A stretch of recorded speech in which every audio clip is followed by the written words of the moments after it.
अगर कोई चाय बेचते बेचते प्रधानमंत्री बन जाता है और दूसरा बचपन से पॉलिटिकल लोगों के बीच रहते रहते आज भी एक आम कार्यकर्ता जैसी काबिलियत भी नहीं ला पाए, तो आप कैसे इस कोट को सही कह सकते हैं कि the true leader are born not made. Leader वही है जो खुद एक मंत्री के घर पैदा हुआ है, जिसके सरनेम में गांधी हो, बाकी सब जिंदगी भर केवल बैनर और पोस्टर ही चिपकाते रहेंगे। एक बार फिर से इस तरह के विज्ञापन से कांग्रेस ने इस बात को साफ कर दिया है कि राजा का बेटा ही राजा बनेगा। अब रॉबर्ट वाड्रा और प्रियंका वाड्रा के बेटे रेहान वाड्रा को रेहान गांधी बनाया गया। एक वक्त पर आकर तो जनता ही नहीं, पार्टी लीडर्स ही नहीं, कार्यकर्ता ही नहीं, बल्कि अब तो खुद मम्मी जी भी समझ चुकी है कि तुमसे ना हो पाएगा।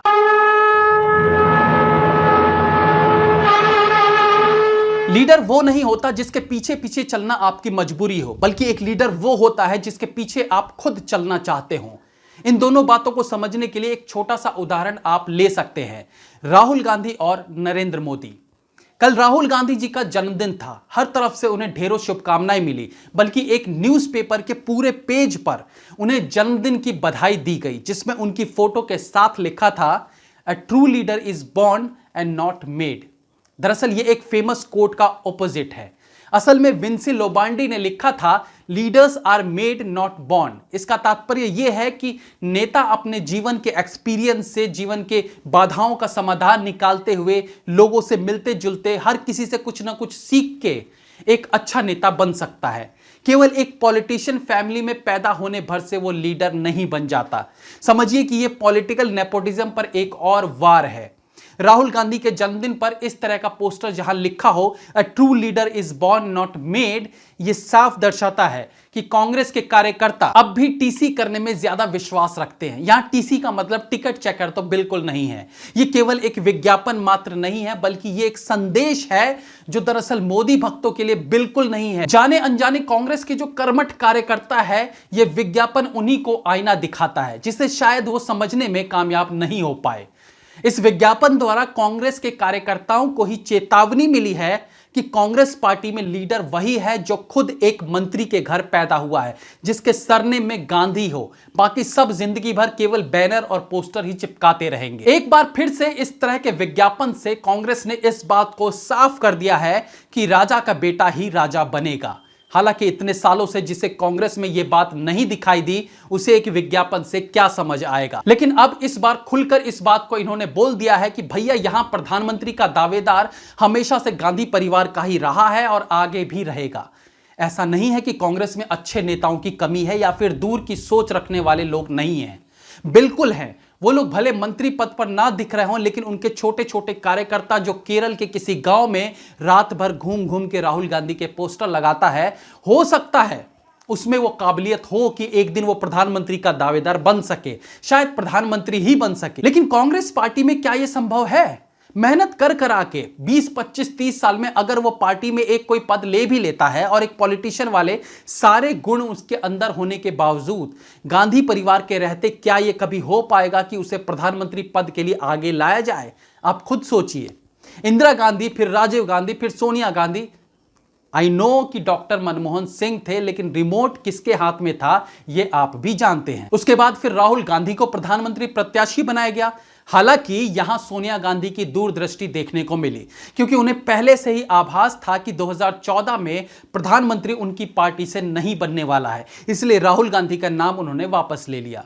अगर कल के इस विज्ञापन पर कांग्रेस कार्यकर्ता गंभीर रूप से सोचे, इसके तह में छुपी सच्चाई को जानने की कोशिश करेंगे, तो उन्हें पता चलेगा कि गांधी परिवार के रहते कांग्रेस पार्टी से कभी किसी दूसरे सरनेम वाले व्यक्ति को उच्च पद नहीं दिया जा सकता। राहुल के फेलियर के तुरंत बाद इन्होंने प्रियंका गांधी को उभारने की कोशिश की। उनसे जगह जगह रैलीज करवाई गई, खेतों में मजदूरों के साथ थाली में खाना तक खा के आई, लेकिन फिर अपनी कुछ उलूल जुलूल हरकतों के कारण वो भी अपने भाई राहुल गांधी वाली श्रेणी में खड़ी कर दी गई, यानी केवल मनोरंजन के लिए, आपको हंसाने के लिए। ऐसे में सोनिया गांधी को फिर चिंता सताने लगती है कि आखिर अब होगा क्या कांग्रेस पार्टी का। बाहरी व्यक्ति को ये सत्ता दे नहीं सकते, अपने परिवार में कोई लायक निकला नहीं। हालांकि प्रियंका गांधी के बाद रॉबर्ट वाड्रा को उतारा जा सकता था, लेकिन फिर वो तो वाड्रा है ना, गांधी थोड़ी है। अब समस्या जब बढ़ने लगी तो इसका निदान किया गया एक बार फिर से, वैसे ही जैसे इंदिरा नेहरू को इंदिरा गांधी बनाया गया था। अब रॉबर्ट वाड्रा और प्रियंका वाड्रा के बेटे रेहान वाड्रा को रेहान गांधी बनाया गया और धीरे धीरे उसकी कैंपेनिंग करनी शुरू कर दी गई। अब आने वाले समय में देखिएगा, जब राहुल गांधी और प्रियंका गांधी जनता द्वारा पूरी तरह से नकार दिए जाएंगे, तब उतारा जाएगा रेहान गांधी को और यह सरनेम का सिलसिला यूं ही आगे तक चलता रहेगा। और आगे भी केरला में रात भर दीवारों पर पोस्टर लगाने वाला वो बच्चा तब भी पोस्टर ही लगा रहा होगा, बस पोस्टर पर फोटो बदलते रहेंगे। राहुल गांधी के जन्मदिन पर इस तरह का खुला संदेश जो उन्होंने अपने ही कार्यकर्ताओं को दिया है, वो अगर उन्हें समझ आ जाए तो क्यों वो कांग्रेस से जुड़े रहेंगे, और अगर तब भी जुड़े रहेंगे तो फिर अंधभक्त किसे कहा जाना चाहिए। नेपोटिज्म कोई नई चीज नहीं है और सब जगह ये है भी, और ठीक है, अगर आप एक पॉलिटिशियन के यहां पैदा हुए हो तो ये आपकी अच्छी किस्मत है और आपको मौका मिलना चाहिए पार्टी को लीड करने का, यहां तक भी चल सकता है। लेकिन आखिर कितने मौके भाई? एक वक्त पर आकर तो जनता ही नहीं, पार्टी लीडर्स ही नहीं, कार्यकर्ता ही नहीं, बल्कि अब तो खुद मम्मी जी भी समझ चुकी है कि तुमसे ना हो पाएगा। बस यहीं पर प्रॉब्लम है। आप पॉलिटिशियन खानदान में पैदा हुए, आपको मौका मिला, आप उस पर खरे नहीं उतरे, तो भाई अब तो किसी और को चांस दे दो। दूसरे को चांस ना देना और हर बार खुद फेल होते चले जाना, प्रॉब्लम यहां पर है। अगर कोई चाय बेचते बेचते प्रधानमंत्री बन जाता है और दूसरा बचपन से पॉलिटिकल लोगों के बीच रहते रहते आज भी एक आम कार्यकर्ता जैसी काबिलियत भी नहीं ला पाए, तो आप कैसे इस कोट को सही कह सकते हैं कि the true leader are born not made. जय हिंद, वंदे मातरम।